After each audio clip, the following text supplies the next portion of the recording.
गुणनखंड के रूप में व्यक्त करना है तो सबसे पहले जो है ये जो संख्या दिया हुआ है ना इसको हम फैक्टर तोड़ लेंगे। क्या कर लेंगे? ठीक है। जैसे क्या है 52 है हुआ ना तो इसकी इकाई स्थान पर क्या है? सम संख्या है तो सम से लगाएंगे। कितना से लेंगे? सम से।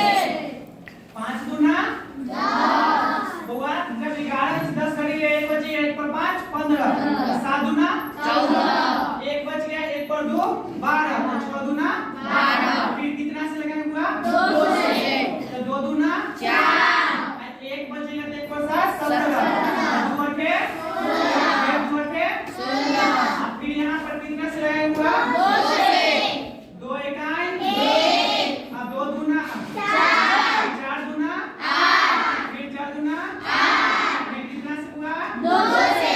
7 दूना 14 2 दूना 4 फिर 2 से ये क्या होगा? 3 दूना 6 अब फिर 6 के यानी 7 में से 9 दूना 18 फिर कितना से हुआ? 3 से। कितनी आए? 9 ये जो है इसका फैक्टर तोड़ लिए। आप क्या करेंगे? इसको अभाज्य गुणनखंड के रूप में व्यक्त तो 2 जो है क्या है?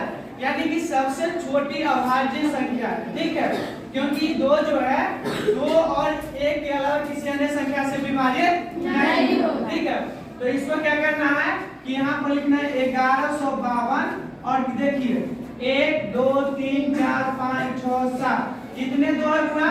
7। तो पहले लिख लेंगे 2 गुने 2 गुने 2 गुने 2 गुने 2 गुने 2 कितना हुआ? 1 2 3 4 5 6 नीचे लिख रहे हैं ठीक ना?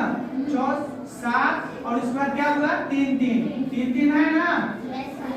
अब 11 से 52 फिर और यहाँ पर कितना 7 है तो कितना 2 है तो 7 तो 2 के पावर कितना लिखेंगे? 7 और उसके बाद 3 के पावर कितना लिखेंगे? 2 और यही हो गया 1152 का जो है यानी कि अभाज्य गुणनखंड के रूप में इसका जो है घातों के रूप में हम लिख दिए।